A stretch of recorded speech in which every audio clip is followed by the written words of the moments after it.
Nashville, Tennessee. With casual glance, it was easy to dismiss the 2018 Infiniti Q50 sedan's unveiling late last winter at the Geneva Motor Show.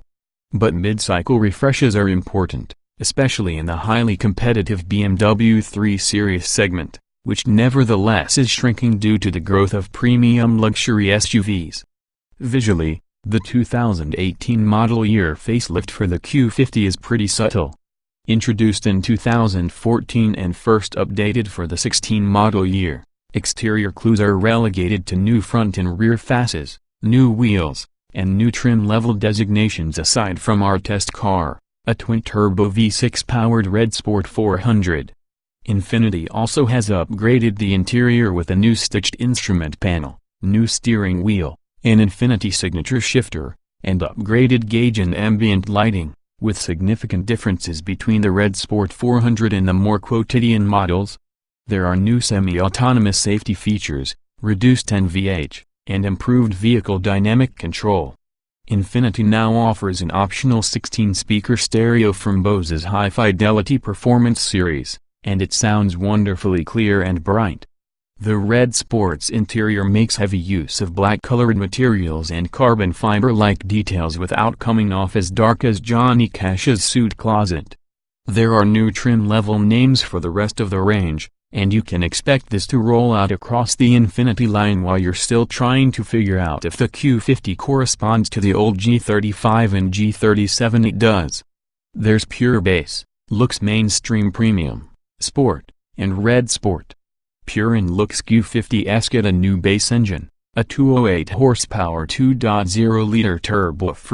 The looks also is available with the newly added 300 horse 3.5-liter twin-turbo V6 or, in the hybrid looks, the 360 net horsepower combination of a 3.5-liter V6 with a 50 kW electric motor.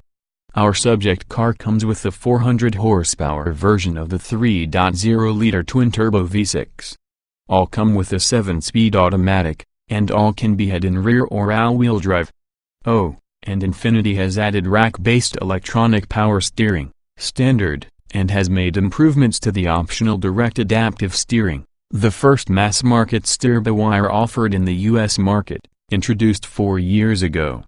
A lot of learning has gone in on DAS, says U.S. product planner Anand Patel. And you have to give Infiniti credit for picking itself up and brushing itself off after auto journalists unanimously panned the system when it made its debut. So the big question is it good? Well, it's much improved. Feel and feedback are okay, and it does point the car where you want it to, though it still feels a bit funny and artificial on center. Like most cars in this category, switching the vehicle dynamic control to Sport or Sport Plus adds a bit more weight, while altering the shift points. The thing is, it's at least as good as the erstwhile benchmark, the BMW 3 Series, which has lost its way and grew a layer of isolation with the latest model. Best steering in the category now belongs to the Cadillac ATS, Alfa Romeo Giulia at least, the Quadrifoglio, which is the only variant I've driven so far, and maybe the Jaguars. Fear not, Infiniti. Improvement is the right direction, and anyway, you can forego DAS in favor of a conventional electric power steering with the electronics mounted on the steering rack, as noted above.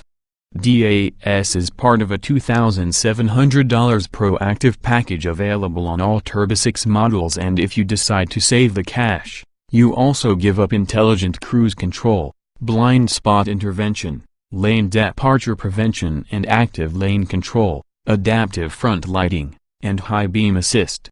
I know I'm showing my age, but it seems like it would be easy to live without much of this if you like driving a driver's car.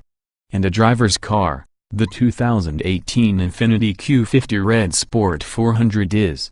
Throttle type-in betrays a bit of turbo lag, but otherwise the car takes off like a, oh, choose your cliché. Let's say, a runaway German train on the Autobahn, but with strong brakes that can confidently reel the car in. Ride is firm with the 19-inch wheels, but without the crash-over-bump motion that can easily afflict a high-strung sports sedan. I'm happy that Infiniti didn't shoot for an even 20 on the wheel size. Body roll and understeer are minimal, at least as far as I could tell on infested roads outside of Nashville, including the Great Smoky Mountains National Park. Since it was a mere G35, Infiniti's BMW 3 Series fighter has been a formidable, lower-priced competitor for what once was the segment's standard-bearer. With its most recent updates, the Q50's answer to the M3 appears to have caught its benchmark. A longer, more intensive drive is needed to make a more definitive assessment. Keep working on the direct adaptive steering, Infiniti, and you can catch the segment's new leaders. 2018 Infiniti Q50 Red Sport 400 specifications on sale late summer price $51,950 $57, 300 BAZ tested engine 3.0 liters twin turbo dog 24 valve V60 400 HP at 6,400 revolutions per minute, 350 lb-ft at 5,200 revolutions per minute, transmission 7-speed automatic layout, 2-door, 4-passenger. Front engine, RWD coupe PPA mileage 2,029 miles per gallon, city wheel XWXH 189.6 by 71.8 by 56.8 and wheelbase 112.2 and weight 3,744 pounds, 060 miles per hour, 4.5 seconds, top speed. Not show more.